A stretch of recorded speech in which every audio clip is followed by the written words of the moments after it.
part two of the chat with Paul Gale from 90.9 CFM on the Gold Coast, and here's some of the memories of being involved in the show for on and off for 10 years. It was a lot of fun, great fun, and the reason why I've put this photo on here, which is Captain Charger and Zapper Man, is because it's great memories and classic story, and I just asked Paul about it today. Funny just sitting here with you, because while you were finishing saying that, I just had this sudden flash of you and I doing Cap the Charger and Zapper Man mascots at the footy. Well, we were mascots at the footy, and how funny was that? Well, you've got to find footage of that now so that you can actually segue into it. Well, it was an amazing experience, but I think when we were here in '97 and we did that, I was here a short time, but that stuff that we did with Captain Charger, because Marty Bella, of course, Australian forward and a proud Queenslander, he dared me one day on the show to be the mascot. And of course there were two suits, so you had to be my offsider, and he dared us, and we did such a good job that first time that I invented the sock down my pants, and we got a lot of complaints from people saying, it's a family day at the football, what are you doing with that big sock down your pants? So I said on the air the following week, the sock's going to be bigger, and the crowds got bigger, and it was off the back too. Of course the Chargers made the finals that year, so it was successful all round, and yeah, I know, it's one of those things that it's a bit weird to be proud of what we did as mascots, because it's such a dicky thing to do, but at the end of the day we were good at it. We had fun. We were proud, yeah. Yeah, so that's good. Mate, one thing I want to ask is, a lot of people would hear you on the Gold Coast in particular, and they think about what your job entails. I mean, at what time do you get up every morning? I'm up at 3:30 every morning, which is, I probably, it takes me, I wind up a little bit more slowly. Some people like to rush and then quickly get to work, but I don't think I could do it that way, but I'm always happy and bright in the morning. I'm probably blessed to be someone that doesn't find it hard to be friendly and happy in the morning, and I think that goes hand in hand with breakfast radio. But so 3:30 is a good start, and then I leave at about 20 past 4, 4:30. We're meant to be on air at 5 o'clock, but really after the first two songs it's really around 10 past 5 that we're on. So 10 past 5 till 9 o'clock, and then we're doing all the other stuff. So yeah, it's a lot of fun. Well, it's interesting even asking this, because I know there's been so many, but I like to ask people about their favourite moments in their careers or something like that. So what would be one of your favourite things that maybe you've done with radio, or one of the... A lot of crazy calls. I do crazy calls, and for those that don't know what they are, they're just like the prank calls that you do on people, and then a lot of people send information in and give you the background. So I've got a lot of rewards out of getting people, and then having other people come back and say, oh, I love that call about whatever happened, and do you ever get close to cracking up when those calls are happening? 'Cause I know they're so popular, everyone wonders, how the hell can you keep it straight? I do. The funny thing is, though, if you end up having a conversation with someone, and I know I'm completely in character with what's happening and I'm trying to bait them, but I get their real emotion. So sometimes if I come off the back of one where someone said, I'll meet you down the park and I'll punch your head in, which happens. Yeah, well, I don't go down the park, but they do. They say that, but I'm actually feeling their real anger. Yeah.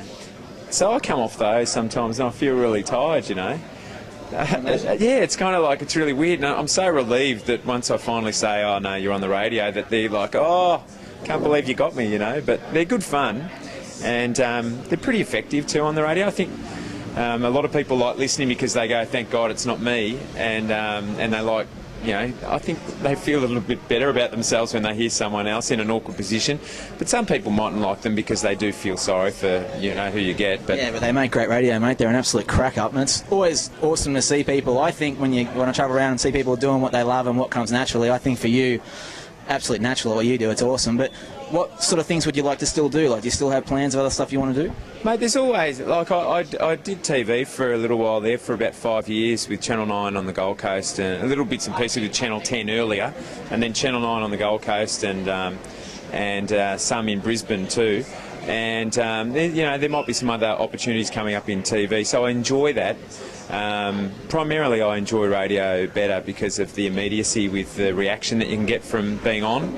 TV's a lot more pre-recorded and that sort of thing, but I'd like the idea to one day be able to write a screenplay that actually got picked up, and probably go through the process of being involved in seeing it being made, and I'd like to learn a little bit more about it. I know the structures and the formatics in writing are needed to go hand in hand with a really good idea, and I'm not shy of having really good ideas. I've just got to be brave enough to try and put pen to paper and actually marry the the form of writing to your actually, your good idea.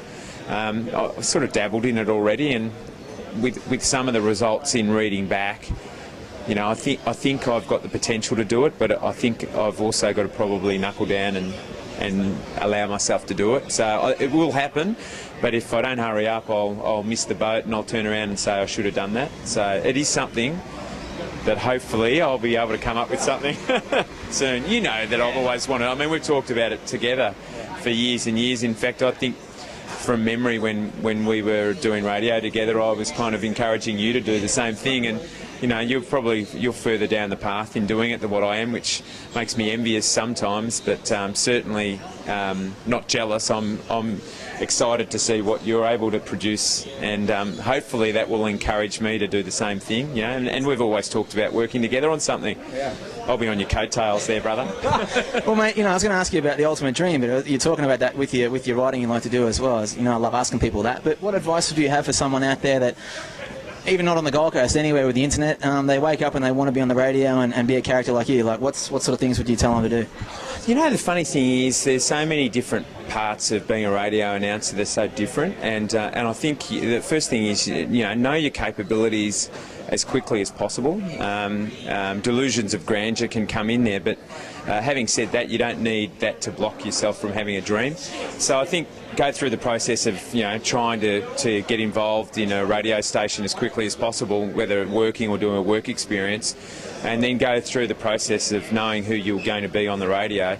A lot of announcers that do a straight shift aspire to do breakfast sometimes and think that just because they've been in a station for a long period of time that gives them an automatic green light to say, yeah, well, I deserve a shot at breakfast now. But I don't think it's that. I think it comes down to just being suited to it, and sometimes people have to go through that process to find out whether they're suited or not.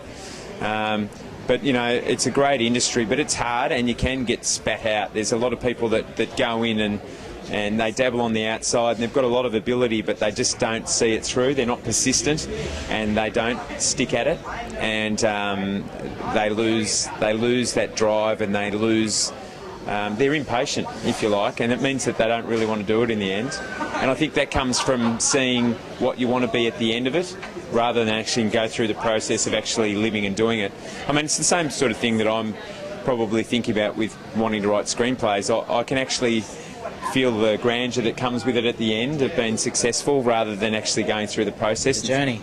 And sometimes I've got to think about the process beforehand, and I think that's the same with any creative form, and I still like to dabble in acting, but it's the same thing. I've got to go, if I want to do that, I have to go through the process of actually doing it and not think what it would be like at the end. Well, mate, you're a natural at what you do, and I'm sure the other stuff you want to do as well, and it was good fun working with you, and thanks for being on the web show. Oh, well, look, we're still working together. How good's that?